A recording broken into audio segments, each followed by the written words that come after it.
Hey there guys, it's Nick, the ASMR nerd, and welcome to the first relaxing review of 2021. You might notice something's a bit different. I'm in a slightly different space than you're used to. I'm trying out something new. We'll see if I carry on with this or not, but you know, new year, new ideas, so we'll see what happens. But hey, I've got a whole bunch of really interesting, I think, reviews lined up for you guys over the next month and beyond. But we're starting off with something tried and true, something familiar. We're taking a look at a keyboard today. Today we're looking at the GamaKay K61. And if that name's familiar to you, it might be because you saw my reviews of this keyboard's older brothers, the K87 and the K66, which I happen to have right here, actually. The K87 and the K66, minus a keycap or two for reasons. But these boards are a very specific breed, and if you are familiar with them, you probably know more or less what to expect out of the K61. These boards are made of a transparent or semi-transparent frosted acrylic plastic. The cases are made of this frosted acrylic, and they are all about the RGB. They're all about those bright, colorful lights diffusing their way through this frosted acrylic case and looking really, really lovely. And as the name suggests, the K61 is an even smaller version of these boards that you just saw here. It's the standard 60% layout. The K66 was a 65% layout that had dedicated arrow keys and a couple of nav cluster keys. The board was really good. I liked it a lot, but one downside of it was that it had a non-standard layout, so some keycap sets wouldn't work on it. The K61 ameliorates that issue by adopting just the standard plain 60% keyboard layout, which for those of you unfamiliar means that it ditches the numpad, it ditches the dedicated arrow keys and the nav cluster above them, and it ditches all the F-row keys along the top, so that you just get a really compact little board. 60% keyboards, very popular right now, so it's not too surprising to see GamaKay taking a swing at this market segment. In addition to the frosted acrylic case, which is one of the trademarks of GamaKay's K line, we also get fully compatible hot swap sockets. Yes, I love keyboards with hot swap sockets. They're just so flexible, so practical, especially, well, really for anyone, but especially for people who maybe don't have a lot of experience with mechanical keyboards, because, you know, it's hard to know what kind of switches you might like, right? So this allows you to get a board with, say, some middle-of-the-road switches like Gateron Browns, which is what the board that we're going to be looking at here today is equipped with. And then if you decide after using that for a while you want to try something clicky or something linear, it's really easy to swap out those switches without having to worry about soldering or desoldering or anything like that. So hot swap sockets are always a welcome addition. Another new addition to the K series from GamaKay is the software that this board has. Previously, if you wanted to configure the backlighting, you could do so and select from a wide palette of colors, but only those that were presented on the board itself. They had kind of a neat way of doing that, actually, where each key becomes a different color and you press the key that you want the color from. But it didn't give you access to the full 16.8 million colors that are available in the RGB spectrum. Hopefully, GamaKay's new software will give us that and improve the configurability of these boards from a lighting perspective. So that's quite a lot of good stuff about this K61. One more great thing is that it comes in at just $64, which for a fully mechanical, hot swap compatible RGB 60% keyboard, that's a pretty compelling price, at least on paper. So what we're going to do is take a closer look at the K61 here today. Banggood.com was kind enough to send over one for us to inspect in great detail. And there ought to be, in case you're interested, there ought to be a coupon code down in the video description that you can apply to the keyboard when you check out on Banggood to save yourself a bit of money. I say there ought to be because I technically haven't received it yet. I requested one for you guys because I like to try and help you out if I can. I was told I'd get it. I haven't yet, so hopefully by the time of publication, that coupon code will exist. I'll put it down in the video description along with the link to Banggood where you can purchase this board. And if you do purchase through that link, a small portion of your purchase does come back to support the channel, which I want to let you know because A, I appreciate it a lot, and B, transparency is important. So with all that out of the way, let's take a closer look at the GamaKay K61. And here we have the GamaKay K61 in box. And it's a very simple box, just like the other GamaKay/ᵀᶦⁿʰ products that I've unboxed here before. On the top front it says GamaKay Acrylic Dual RGB Gaming Keyboard. That is accurate, although I'm not quite sure what the dual part refers to be completely honest, but no matter. Here we have a little bit more information. We've got the colored glaze label here, which they like to call it glazed, and I swear it's some kind of mistranslation of frosted, you know, like frosting and glaze in like a food sense can mean kind of the same thing. I've never heard of an acrylic board being called glazed otherwise, but anyway, that's what they seem to call it. So 61 key acrylic RGB Gateron quick swap board. And by quick swap, they mean, you know, hot swap. I've never really heard it called quick swap before, to be completely honest, but, you know, that works, I suppose. It makes sense. We also have some switch info here in the form of a little sticker. We've got a little brown sticker here to indicate that this keyboard is equipped with Gateron Browns. Nothing there. Not much on that end. Colored glaze, it says. Same thing over here. And on the back, not much either. GamaKay Acrylic Dual RGB Gaming Keyboard. RGB illuminates LED. And then some basic information. OS compatibility, Windows 10, interface USB, model K61, gives the weight 550 grams, so about a half kilo, 61 keys, so it's a perfectly standard 60% layout.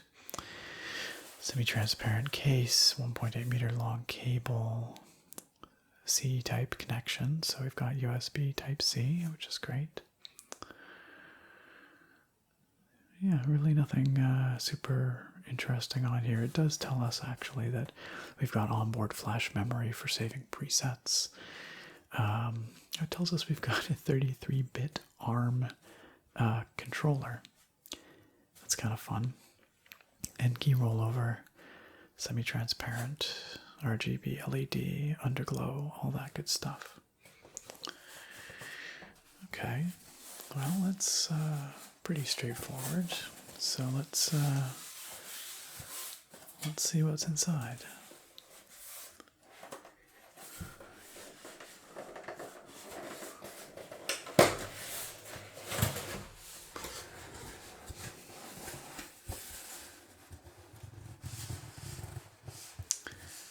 So inside here, we've got, just like the previous GamaKay boards, is a very chintzy little instruction. It's not even a booklet, it's just an insert. Please read the operation manual carefully. A manual is a pretty strong word for this. Similar information of what we've seen, including GamaKay's address and things. Product feature, we saw that on the back already. Package contents, really nothing except just the keyboard and the cable, it says. And then this is the important part that we really care about here. This shows us that we can adjust backlight brightness. We can cycle through 18 different lighting effects. We can do interesting. There's two: function delete and function home to cycle effect. One might be no function insert, side lighting. Honestly, I'm not quite sure, but we'll just have to see. And function backspace will restore. A reduction of light efficiency rate, or light efficiency rate enhancement. That would, of course, be, effect speed. So, interesting. Okay. And then the board. I will give props to GamaKay. They protect these keyboards well. This is very nicely ensconced in this very thick plastic packing foam. And it's upside down as well. Interesting, but not necessarily a problem. Just strange.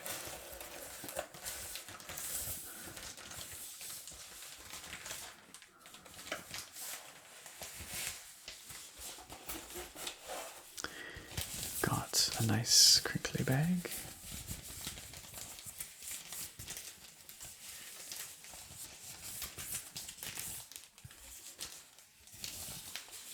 I like this kind of soft touch plastic, I always have. And aside from the keyboard, we've got a very simple white USB-C cable. All USB-A on one end, C on the other. No branding, no choke, nothing, just basic cable. Very straightforward. And a slot where one might expect to see a keycap puller, but they have not opted to include one in this package, which is surprising to me because I seem to recall they did include a wire-style keycap puller with the K87. So it's a little bit disappointing, but unless this is your first mechanical keyboard, which I guess it might be, actually. It could very well be because it is a budget model. If this is your first mechanical keyboard and you don't have a keycap puller, well, that kind of stinks. But fortunately, actually, we do have this sort of floating island style of keycaps, so it's very easy to just pull them off with your bare hands, like so. So that's not so bad. Okay, well, let's get this box out of the way because there's really nothing else to see there.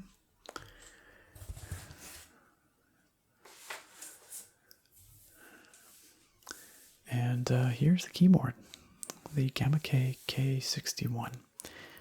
Perfectly standard 60% layout. We obviously lose the nav cluster over here, the dedicated arrow keys, and of course the numpad and the F-row keys. So this is a compact style, but with the function key, you should be able to get all of that functionality back on the secondary function layer.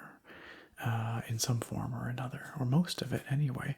Although interestingly, I'm noticing that we don't have any secondary legends. If you look at this here, you'll see that it's completely barren, devoid of secondary legends, which is surprising.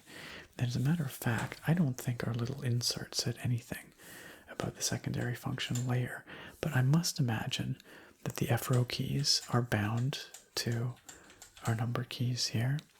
And usually there's some kind of basic nav cluster functionality hidden on the second layer, but it's not apparent from looking at the keyboard, so I'm going to have to look into that. I'll let you know when we get to the backlighting showcase and all that stuff. But let's just take a cruise around here and see what's going on in terms of the case. So like the previous products in this line from GamaKay, formerly ᵇᵒᵃဍ, we have this three-layer acrylic, kind of a sandwich thing, where we've basically got a top plate, bottom plate, and then in between we've got this plate that has a cutout in the middle for the PCB, and it sort of sits in there. And then the whole thing is just screwed together from the bottom. You can see all those screws there. The edges are not sharp, but I wouldn't call them beveled or anything. The corners are rounded, pleasingly so. And of course, the point of the acrylic is that it allows all that beautiful RGB backlight to shine through from the top plate here, and then the underlighting to shine through from the bottom and the edges, and it just spills light out all over your desk. It looks lovely. And I assume that this one will be much the same as the previous two that I've reviewed. But of course, we will see very shortly. In terms of things to look at, features, there's not much going on. We've got a cutout for our USB Type-C port right there. Very much like the other boards in this line. On the back, no branding, no sticker, nothing. This is actually something that I do appreciate about these GamaKay boards, is that they are, fairly reserved, not in their lighting, obviously, but just in the, there's no branding to speak of, which makes them feel a little more enthusiast grade somehow, a little less budget. No operation information, nothing actually on the back here. What we do have is something a little different than what we've seen before. We actually have cutouts from our acrylic backplate here, and in them we have these nested little semi-spherical rubber feet. The ones at the top here are big, the ones at the bottom are small. I'll turn this this way so that you can see it properly. The top big, bottom small. That means that this keyboard will have a bit of an incline to it when it sits, even though the actual profile of the case itself is completely flat. So that's kind of interesting. You're forced into typing at a bit of an angle, but it's not much. It's not very much, really. Not much else to talk about with the case. You can see on the back here, of course, you can see sort of through the, the frosted acrylic case, all those hot swap sockets. That's what all these little dark marks are under there, or dark, I guess, surface mount items on the PCB. And if you wanted to, should you be so inclined, you could disassemble this quite easily, I would think, by just taking a little screwdriver, like a one for glasses or something, and just unscrewing these screws, of which there are, 3, 6, 9, 10, 11, 12, 13. So that's not so bad. Okay, so on the top, we've got, as I said, a perfectly standard layout. I believe we have PBT keycaps, although, yeah, I think they are. I'll have to double check the specs on it though. They feel nice. Yeah, they feel nice. They are double shot. Let's take one off here. They're not the thickest though. They're not very thick. They're actually pretty thin, kind of chintzy. So they don't have this kind of comforting solidity that you get with high quality keycaps, but they are double shot, which means that those legends will never wear off. They're literally two pieces of fused plastic, so they'll last forever, effectively. They just don't feel super quality. There's a thick keycap confers a certain feel to the bottom out, and thin keycaps tend to just have a kind of a higher pitch to them, whereas thicker keycaps kind of have more of a thock, if that makes sense, a lower pitched feel. So you can definitely feel the thickness and the quality of the keycaps when you type. And these don't feel amazing, but they're not bad.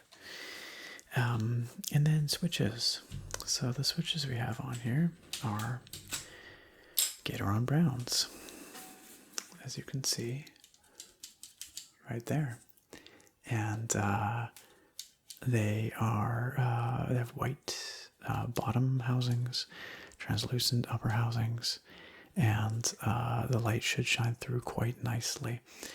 Brown stems, of course, and Gaterons are one of my favorite budget switches. I prefer them to ᵇᵒᵃ or Kales or anything like that. I will even take them over cherry a lot of the time, and they're a lot cheaper than cherry switches. I find them to be quite a bit smoother than cherry switches. There's a bit of wobble, but it's not too bad. It's not too bad. It's par for the course for cherry MX clones. And of course, Browns have a tactile bump partway down. Not a click, it's not like a snap, it's just kind of a round bump. And it's fairly, laid back compared to some of the stronger tactile switches like, Zeolios and things like that. But if you're familiar with Cherry MX Browns, it will be just what you're used to, but quite familiar to you. And this is a hot swap board, as we saw with all those hot swap sockets. But they have not seen fit to provide us with a switch puller, which honestly, a little surprising. No keycap puller, no switch puller. On a hot swap board, you kind of expect to see a switch puller included in the package, but we don't have one here, so I'm going to go get one of mine. All right, I'm back with my handy-dandy switch puller. Now, if this was your only mechanical keyboard and you did not have a switch puller, that's actually a little bit more of a problem than not having a keycap puller, because the keycaps you can remove with your bare fingers if you have to, and that works fine. But the switches, you definitely do need a puller to remove. So if you are planning on getting this and swapping out the switches, just know that you will need to also acquire a switch puller.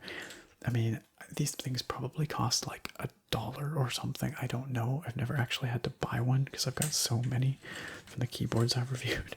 But yeah, they're not going to be expensive. They're pretty basic items. Let's just pull off some caps here. While we're at it, we'll take a quick pit stop to look at the stabilizers, which do not feel lubricated in the least. Yeah, we've got a pretty rattly spacebar. Oh, ooh, so much rattle. And you can see here, you can tell quite clearly, quite plainly, that there's no lubrication on there. They are bone dry, which is regrettable, but again, at this price point, not super surprising.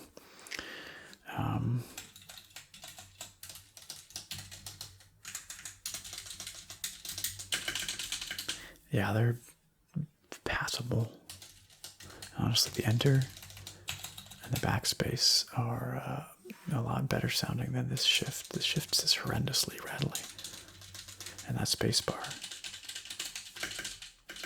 not a good sound, but you could spray loop these. They'd probably sound and feel a lot better. And if you wanted, you could go the extra mile, disassemble the board, and Band-Aid mod and all that stuff. Given that it is pretty easily disassembled, and it's all hot swap, so you don't have to worry about desoldering switches or anything like that. So the last thing we're going to do here is just pop out a switch. Comes out very easily. And we can see we've got just a typical Gateron Brown here. Not much to see. Very straightforward. Came out nice and easy. Underneath we've got a white PCB with surface mount LED. And that seems to be that. So that's pretty straightforward. I think it would be very easy to swap out all the switches on here. Just seats back in there like that. Let's put the caps back on. So next up is taking a look at the backlights, any secondary function layer options that we may have. I honestly don't know if we do have, but I hope we do, because it would be pretty strange if we didn't have some kind of nav cluster functions underneath the secondary layer. It would be kind of non-functional, or not very useful anyway without those. Lots of people, myself included, do make use of the dedicated delete key, page up, page down, home, end. I use those for navigating editing video and stuff. And of course you need F-row keys up here, so we will investigate that. But of course the backlighting is perhaps the most important part, because that's really what you buy this board for, isn't it? So let's plug this thing in and take a look. And here we have the GamaKay K61 plugged in and looking very colorful indeed. This should come as no surprise to those of you who have maybe watched my other reviews of GamaKay's frosted acrylic boards. They are very bright, very colorful. They put on quite the lights show. And I have to say, it looks especially good with my new desk mat, which is the Northern Lights desk mat from Linus Tech Tips. No sponsorship there. I just like Linus and LTT. And I thought this mat was really nice, but the kind of aurora-like color of this board, or lighting on this board, really accentuates the desk mat design.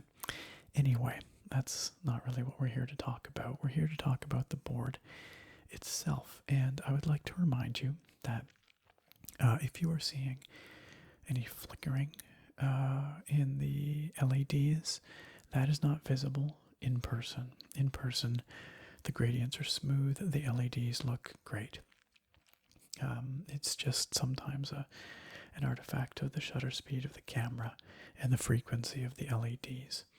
Similarly, I try to get the colors to be accurate and representative of what I see with my own eyes, but there's always going to be a little bit of difference between what you see IRL and what ends up being recorded by the camera, so just bear that in mind.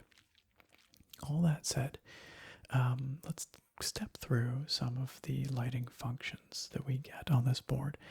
There's a lot of them, but it's kind of hard to figure out what to do, because the paper instructions included with this board are absolute garbage. They're actually worse than useless. They give you the wrong directions for a lot of things. They refer to keys that don't even exist on this keyboard.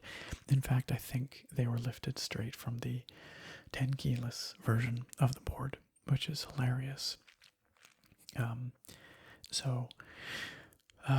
Unfortunately, Banggood on their product page actually has a graphic that gives you all the secondary function combinations, as well as how to control the lighting. So I'll flash that up on the screen here maybe a couple times, but right now, so you can take a look at it. and then a bit later when we talk about the secondary function layer. But we're going to start off with the lighting, and I will actually say that even that graphic is misleading in some cases. Some of the directions are incorrect. For example, well, the WASD keys, it talks about adjusting lighting settings, but they don't. They're just arrow keys when you hold down a function. So anyway, let's step through it here. So the first thing, the most basic control, is brightness. Brightness settings are controlled by function, and then these keys here. So if you want it to be dimmer, you go function and then the quotation button. So we have 3 steps of brightness, including or excluding off, I guess. So we can turn the backlighting right off if we want. Then we have step 1, step 2, step 3, and that's max brightness. And you can see that when we hit the maximum or minimum of a given setting, our caps lock key flashes over here, which is a nice indicator for us that we've topped out or bottomed out. So that's the brightness. If you want to control the backlighting effects, we actually have them under function and right control. But you can independently control the backlighting and the edge lighting or underlighting, whatever you want to call it. It's kind of underlighting on this board, really. The LEDs, I believe, actually sit on the back of the board, but it casts out, to the sides because it's acrylic, frosted acrylic. So the backlighting is controlled with function right control. The underlighting is controlled by function left control. So just so that you can get a better look at what's happening with the backlighting independent of the underlighting, I'm going to turn off the underlighting for now, which you can do.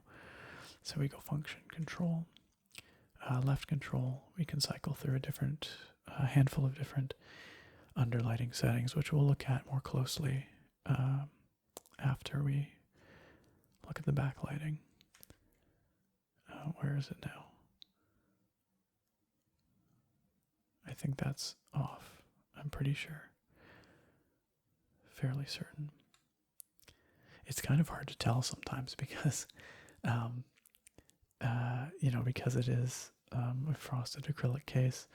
The backlighting also casts light out the sides. But yeah, I think we've turned off the underlighting. Okay, so if we come over here to function right control, we can cycle through some various options. So the first one we get was sort of that, that flowing left to right. As far as I can tell, there's no way to control direction of that effect without using the software, and we will get to the software presently. So this is just fading through colors. This is a rainbow breathing effect. Now all of these effects appear as sort of a rainbow under the default setting, but you can't actually control the color of the whole board using a very clever system, which GamaKay has included on their other boards as well. If we wanted this to be a single color rather than this sort of gradient, we go function spacebar, and we're presented with effectively a palette of all the different colors. Well, not all the different colors, but many different colors that we can choose from. So let's say we wanted the color represented under the A here. We just press A. There we are. Now the whole board is that single color. So this might actually be a better way to look at these effects, to be honest. But just know that they can be solid color or rainbow. And if you want to get your rainbow back, you go function spacebar, and then you just hit the spacebar. And then we're back to the rainbow gradients. But yeah, let's go to the solid color for now. Let's just do that one. So we've got the breathing effect. We go function control. We've got just kind of a side to side wave. kind of a rolling effect, almost circulating. This will be a reactive mode, yeah. So we press the keys and we get a flash across the board. This is another reactive mode where it's just reactive under each key when you press it. This one shoots out in rows, like so. This is kind of a sparkling effect. I bet you if this was RGB, yeah, we'd get just all the colors across the board there. It's kind of a raindrops effect. Top to bottom scrolling, rainbow or solid color, should you want it.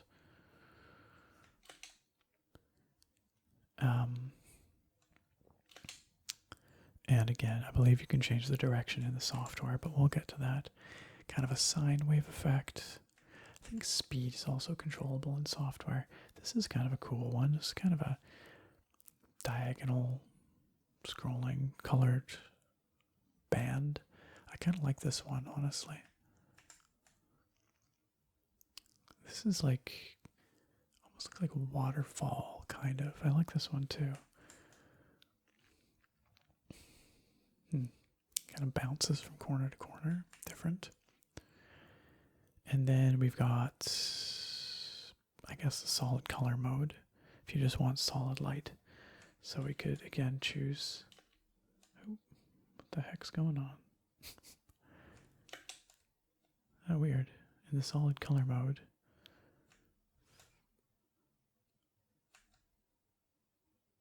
I'm not sure what's happening here, truth be told.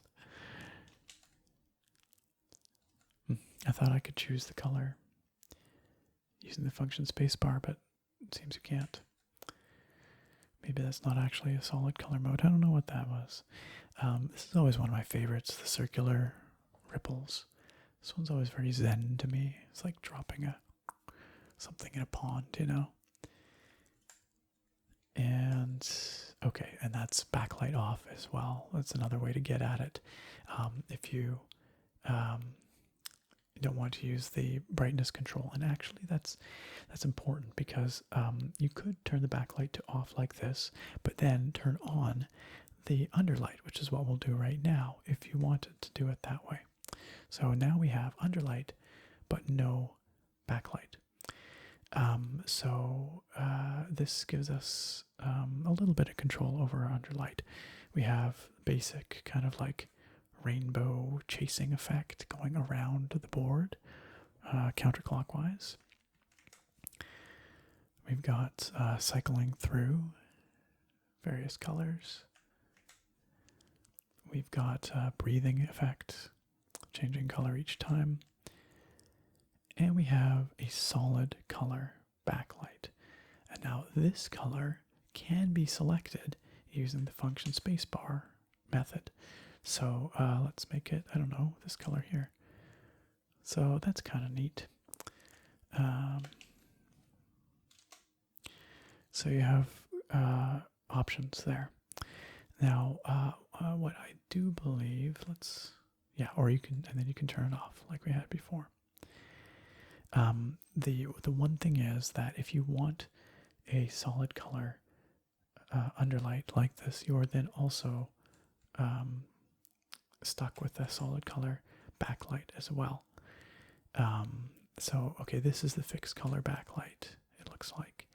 So, but if we go to like our animated effects, we can't have the rainbow version of the backlighting without also changing to the rainbow version of the underlighting. So if we go back here and we set our RGB for the rainbow effect, we see that now both the backlight and the edge light are set to that color, or set to the multicolor.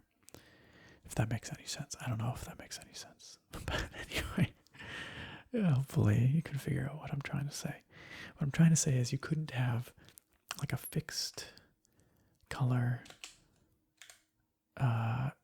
side light or, pardon me, underlight with a multicolored backlight, or vice versa. I think that sort of makes it clear. But the good news is that I don't think you'd want to do that usually. You usually just kind of want a solid color across the board for both the backlighting and the underlighting. Okay, so let's, one more handy function here is if you want to reset everything back to factory defaults, you can do that by pressing function and holding backspace for 3 seconds. 3 seconds. Then it'll do a little rebooting animation, and we're back to what we had by default when we first plugged it in. Very good, very good. Now, there are a handful of other secondary functions hidden under the function layer, but not as many as you might like. We have the tilde key with function and escape. We have all the F-row keys with function and the number keys, of course. We have that function backspace, which we already saw. We have the brightness controls, which we already saw over here. We have print screen under function P, insert and delete under function left bracket and right bracket. Function M is mute, and we have also volume control under, function left and right pointy arrows. I don't know what you call those. I guess that's the comma and period keys, technically.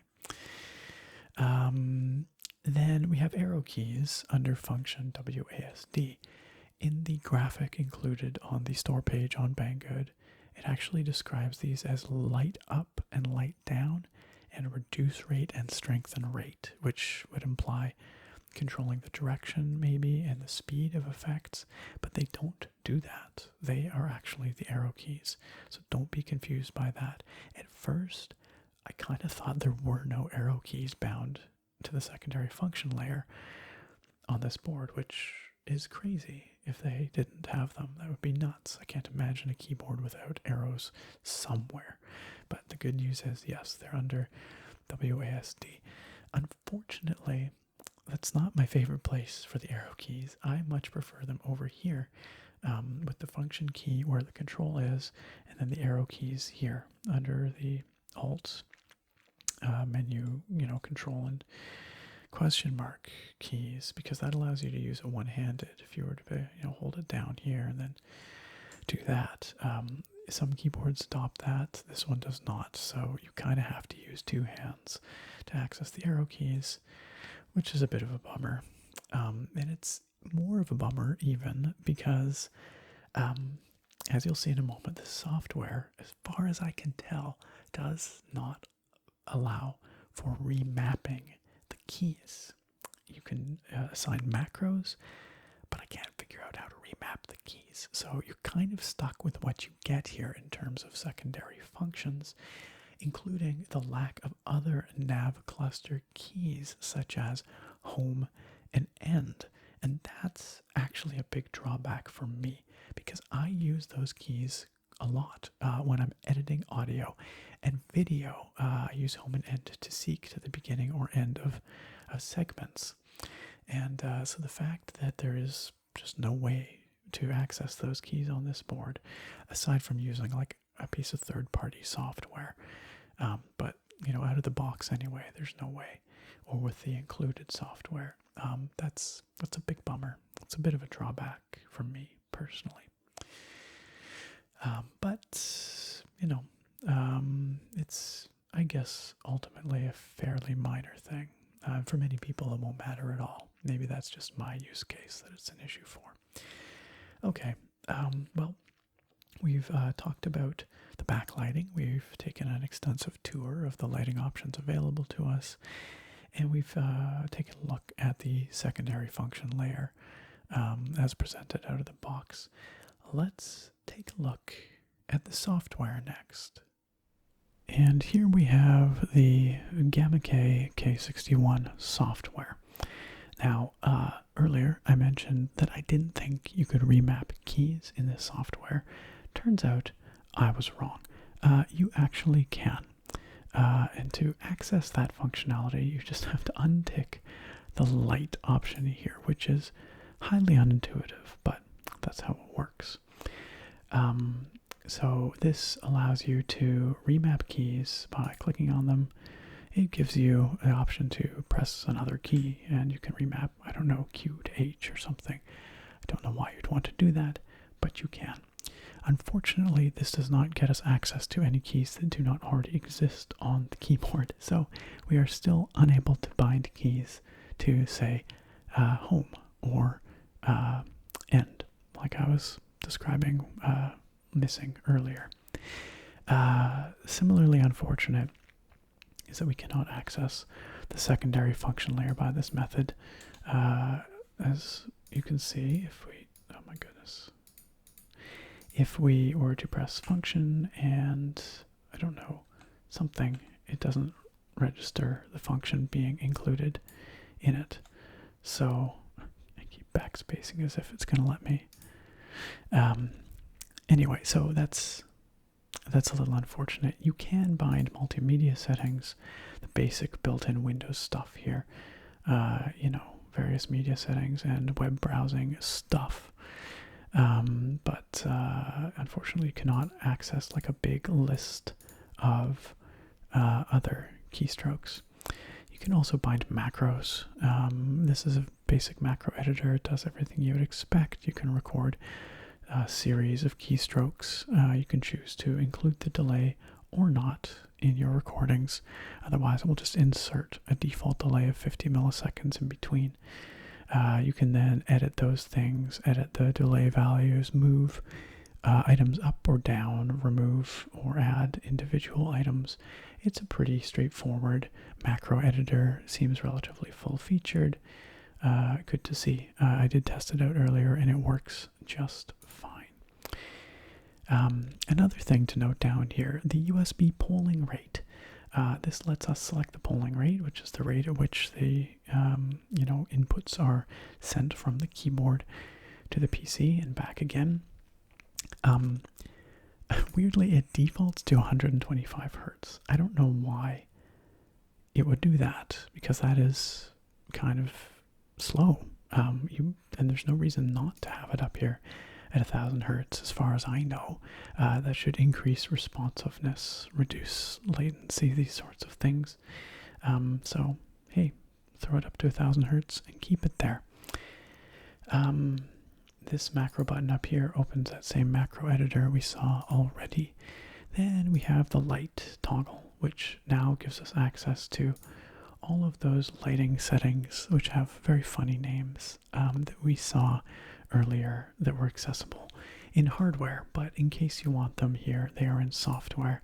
We also are granted a few additional controls here that we don't have in hardware, such as speed and direction. So if we want to reverse the direction of this effect, we can just click there and there it goes. Now it's off to the left, right to left. What we don't have here, regrettably, is underlighting control. We can only access the backlight here in software, so the underlighting only controllable through hardware controls on the board, and the options are fairly limited. The one other thing we can access with the backlighting here that we could not in just onboard controls is the option to set arbitrary colors. So we can pick from, a bunch of presets, or we can click other. That gives us your basic Windows dialog box here that lets you control the individual R, G, and B values and access all 16.8 million colors available in that spectrum, which is nice. That's good to see. So, the software here is fine. It's functional. It does more or less what you'd want it to do, but it's quite regrettable that we cannot access the secondary function layer to, remap any of those. Also that we can't access any keys that don't already exist on the board. That's too bad. And it's too bad that we can't access the underlighting here in software. As far as the software goes, it's available, at least at the time of recording this, on Banggood's website to download. They keep it in just a Google Drive folder, which is what they do for all the software they host for these keyboards. I maintain it's a pretty janky solution, but whatever, it's there. I will also include that link down in the video description so that you can access it easily there if you want to download it. In terms of safety, I'm actually running this software in a VM, a virtual machine, to sort of sandbox it away from the rest of my system. I'm going to be doing that going ahead. Really, I should have been doing that this whole time, but it's just to ensure that in case there is anything suspicious or weird about any of these, admittedly kind of random pieces of software coming out of China for these budget keyboards, if there is anything weird about them, I should be able to figure that out without jeopardizing the rest of my system. The good news is the GamaKay software seems to be totally clean. No detections with any of my antivirus, nothing weird going on. And Glasswire, in fact, doesn't even indicate that it's trying to connect to anything, any remote servers or anything. So no issues there. So it's a bit janky, but it's generally mostly functional, and it does appear to be safe and clean. So having taken a look at the software here now, let's move on to the typing test. And here, these Gateron Brown switches in action.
Okay, so we have done the detailed rundown on this board. We've unboxed it. We've given it a up close and personal inspection. We looked at all of the lighting configurability and options available on board.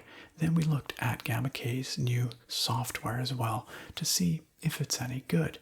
And finally, you guys got to see and hear the keyboard in action with the typing test. I do have one minor correction to make just before we jump into the pros and cons.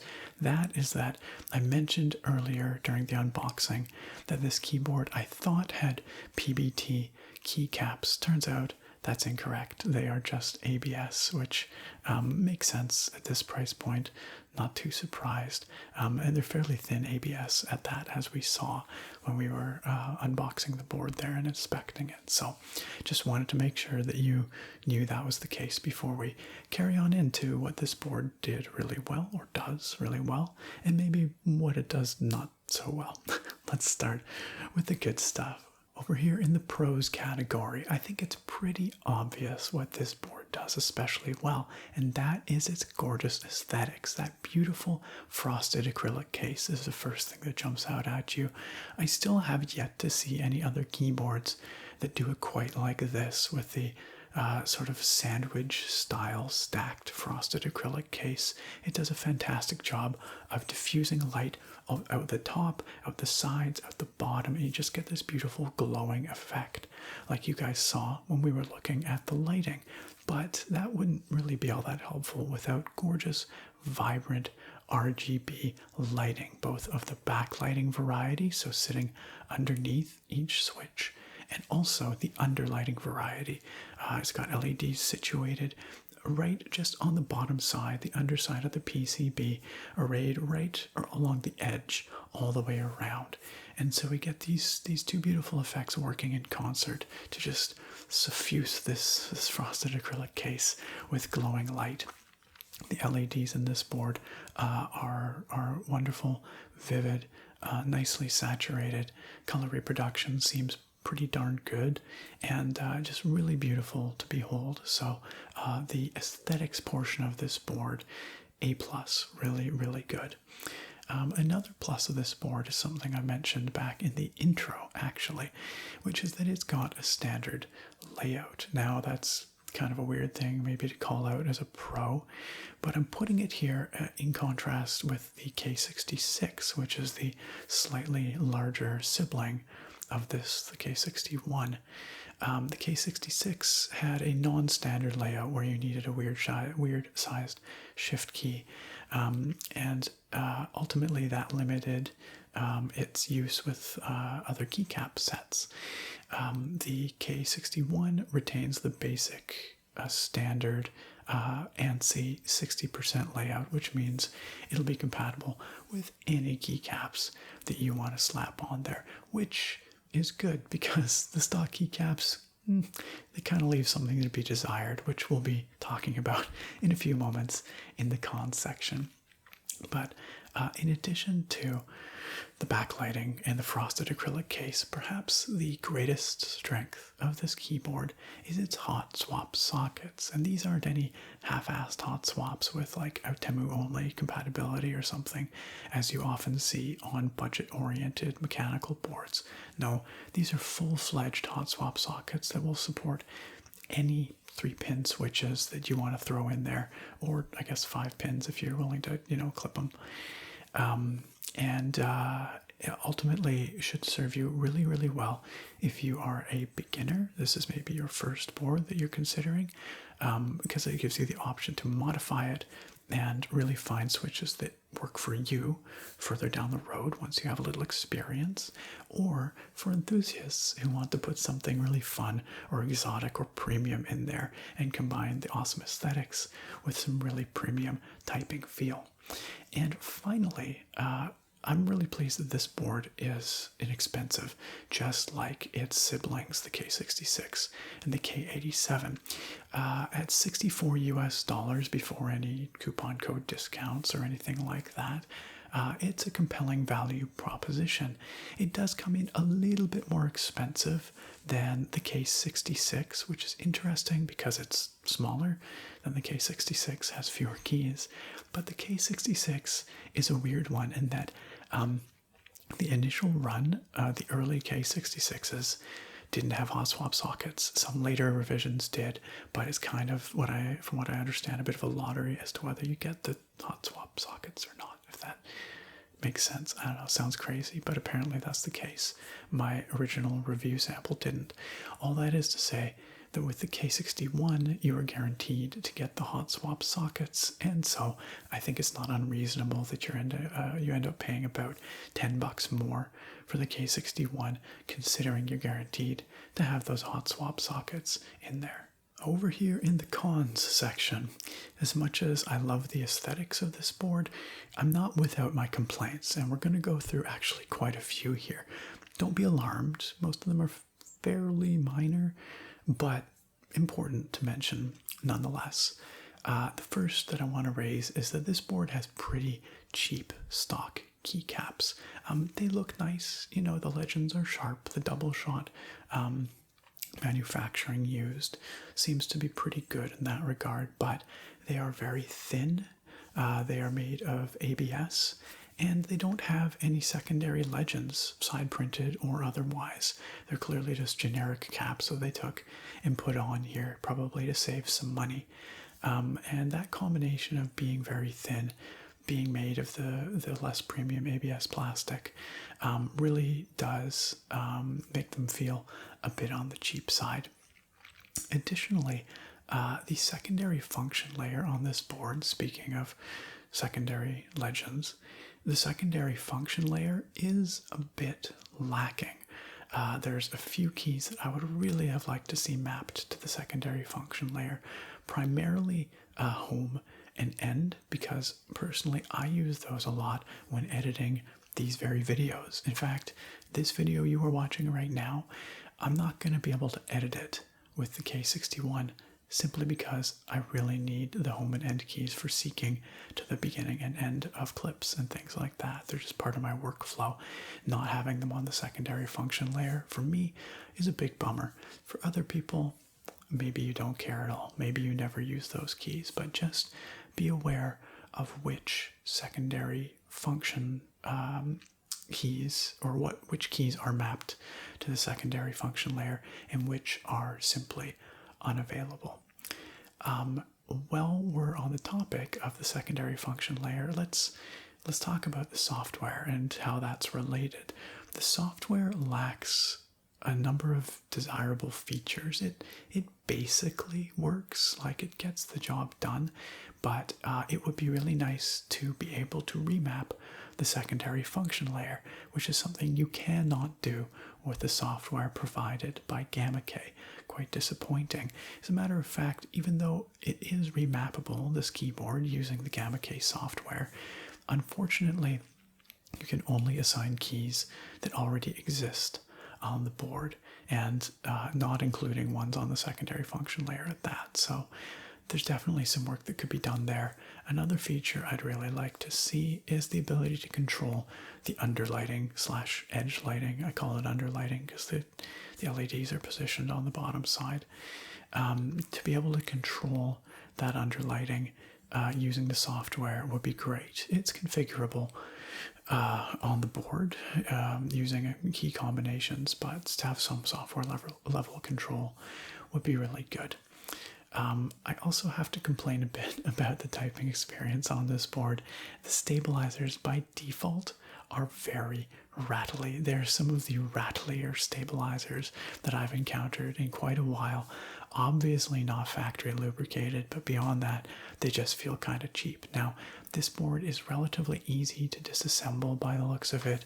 You could put your own stabilizers in there with relative ease, or you could lubricate these ones. It would probably help quite a bit with the typing feel, but the thin ABS keycaps combined with the really rattly stabilizers and the generally plastic chassis, there's really no metal in this thing, makes for a fairly, I will say, plasticky feeling and somewhat unsatisfying typing experience.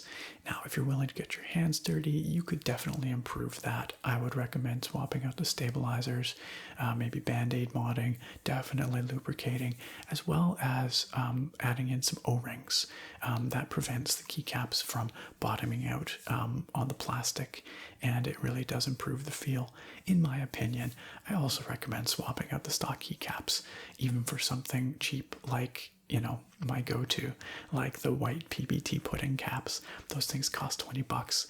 They look awesome, they feel good, and they're quite a bit thicker than the stock keycaps on here, so they would confer a much more solid typing feel. A couple more little nitpicks here. One is that the included manual, the little piece of paper that they include in the box, is worse than useless. It is offensively bad. I swear it's actually a manual for a different keyboard like the K87. It refers to keys that do not even exist on the K61, and all the instructions on that thing about how to control the backlight, all that stuff, wrong. Just straight up wrong. Just do not pay attention to it. Throw it in the garbage immediately. It would be better if they had not included it.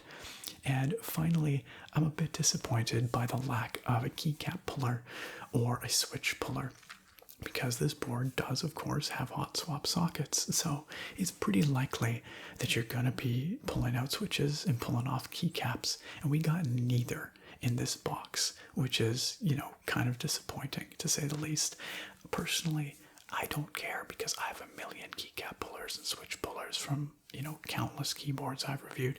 But for you, this might be your first mechanical keyboard, especially given its price. It's aimed at a budget market, you know, people buying their first mech. So, you know, you might really need a keycap puller or a switch puller, and it's just a bummer to have to get those separately. They really ought to be included here in the package for the whatever, you know, handful of cents it might cost GamaKay to do so.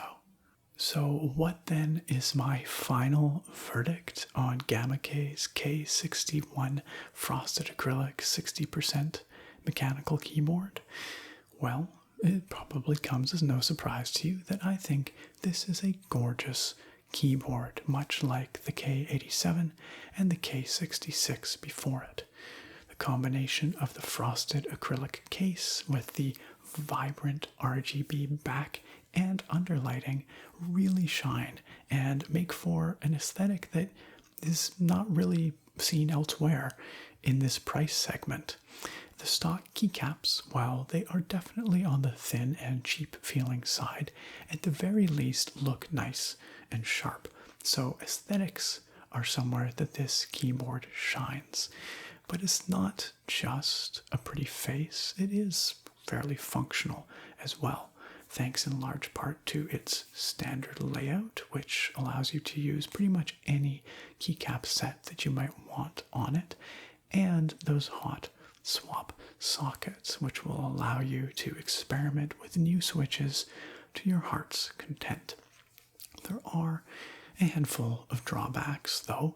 The package itself is about as bare bones as they come, with no included switch puller, no included keycap puller, and the laughable manual, that little slip of paper that they include, is actually worse than useless. It's completely wrong.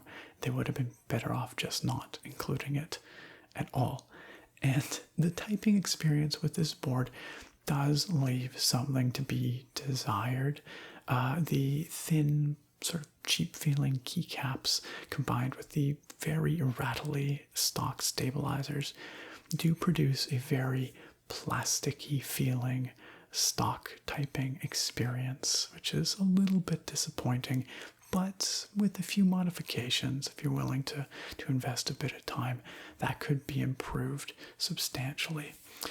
GamaKay's software is functional. It generally gets it done, but it does lack a few features that I personally would really like to see. For example, the ability to remap the secondary function layer so that you could add features or add keys like home and end, which I personally use a lot. And it would be nice to have the ability to configure the underlighting in software as well. So there's definitely a few ways that GamaKay could improve the software experience. But a lot of these, drawbacks or quibbles are somewhat easy to overlook in light of this board's competitive pricing and its uniqueness in this market segment. There, as I've said, really is nothing else quite like it at this price point except for its own sibling, the K66. So priced at around $60 to $65, I think this board offers excellent value. And if you are, enamored with the aesthetic of this board, you've probably already made up your mind. Those little quibbles aren't going to stop you. And so I think generally for beginners and enthusiasts alike, at this price point, I think you're going to be quite satisfied and pleased with GamaKay's K61. And that, my friends, brings us to the end of another relaxing review. A slightly different relaxing review, not so much on the topic, but the scenery, a different background, different shooting situation. I will be changing some things over the next few relaxing reviews. I'll be getting much better lighting, a better shooting angle, some of those sorts of things. So you're going to see some improvements over the next little while, and I hope that you enjoy where this is headed, where this is growing into. Special thanks, of course, to Banggood.com for sending over the GamaKay K61 that we took a look at here today. And if you would like to pick up one of these little keyboards for yourself, there is, of course, a link down in the video description where you can do just that. And hopefully, by the time of publication, there's also a coupon code down there to save you a few extra dollars as well. And once again, I would like to make sure that you know that if you do purchase this board through that link, a small portion of your purchase does come back to support the channel and me, which, of course, I appreciate very, very much. And it's important that I let you know for the sake of transparency.